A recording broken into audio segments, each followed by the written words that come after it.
Muntah dan diare Michael adalah efek sisa dari tradiare, yaitu penyakit yang banyak diderita oleh orang-orang yang melakukan perjalanan ke Peru. Meskipun ia pulih dari gejala awal, namun setelah kembali pulang penyakit itu kambuh lagi dan Michael harus dirawat karena mengalami dehidrasi parah dan demam tinggi. Di rumah sakit Michael mengalami sepsis, atau infeksi yang sudah menyerang seluruh tubuh. Meskipun penyakitnya parah, Michael mampu melewatinya dan kembali pulih lalu pulang ke rumah pada tanggal 25 Agustus. Namun malam harinya setelah makan malam yang disajikan oleh Deborah, Michael kembali mengalami mual, muntah, dan diare sehingga harus kembali dirawat di rumah sakit. Setelah pulih dan dipulangkan lagi, pada tanggal 4 September Michael kembali mengalami sakit yang sama. Michael memperhatikan bahwa gejala penyakitnya timbul setelah dia pulang dari perawatan di rumah sakit, dan makan makanan yang disiapkan oleh Deborah. Margaret curiga dari awal bahwa itu mungkin saja perbuatan Deborah yang sengaja meracuninya, namun Michael masih kurang percaya. Ia menganggap mungkin saja sakitnya disebabkan karena stres akibat pernikahannya yang berantakan, atau perubahan makanan rumah sakit kembali ke makanan rumahan yang normal. Pada akhir September, setelah beberapa kali sakit dan dirawat, Michael menggeledah rumah dan barang-barang Deborah. Di dalam tas Deborah, Michael menemukan paket benih yang diberi label sebagai biji jarak, salinan surat kaleng yang hendak dikirimkan kepada Michael agar dia tidak menceraikan Deborah, dan botol-botol kosong kalium klorida. Michael kemudian menyembunyikan barang-barang tersebut. Keesokan harinya Michael bertanya kepada Deborah mengapa Deborah memiliki benih-benih tersebut karena setahu Michael Deborah tidak memiliki ketertarikan untuk berkebun. Awalnya Deborah mengaku akan menanamnya, namun setelah didesak, Deborah mengaku akan menggunakan benih itu untuk bunuh diri. Segera setelah percakapan itu Deborah minum alkohol yang sangat banyak, dan perilakunya menjadi sangat aneh. Segera Michael meminta bantuan polisi untuk menempatkan istrinya dalam perawatan psikiater.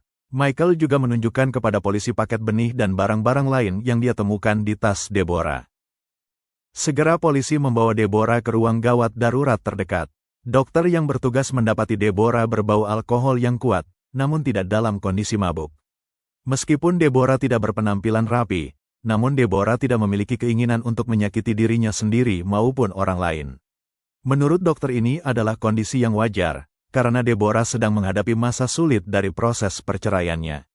Namun situasi segera berubah ketika Michael menyusul ke rumah sakit.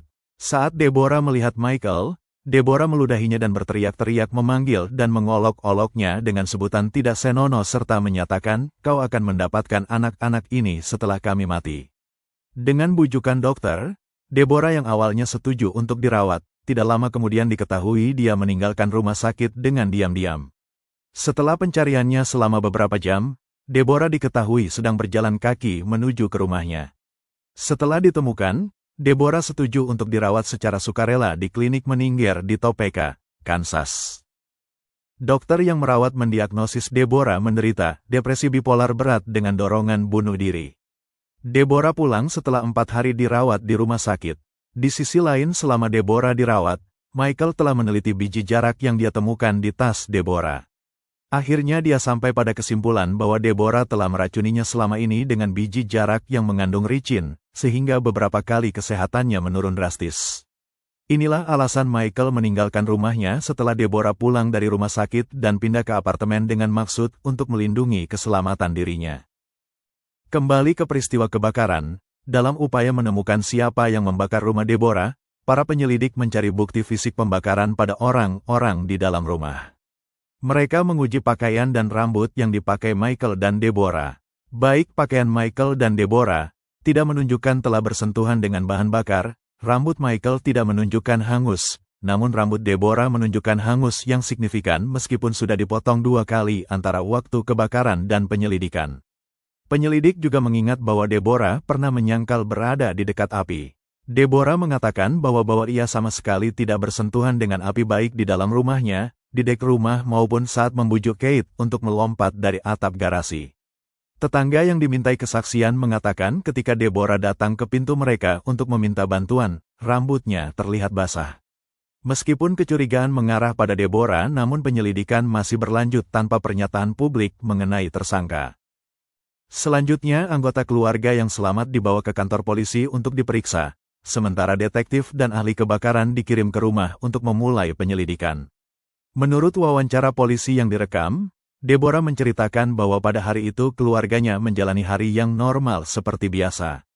Anak-anak pergi ke sekolah, pulang dan mengerjakan tugas-tugas rumah tangga, sebelum Deborah mengantar lagi mereka ke berbagai kegiatan ekstrakurikuler. Kate mengikuti kelas tari, lalu Michael membawa Timothy dan Kelly ke pertandingan hoki. Mereka kembali bertemu di jam 9 malam ketika Michael mengantar anak-anak kembali pulang ke rumah Prairie Village untuk makan malam. Kemudian Michael kembali ke apartemennya.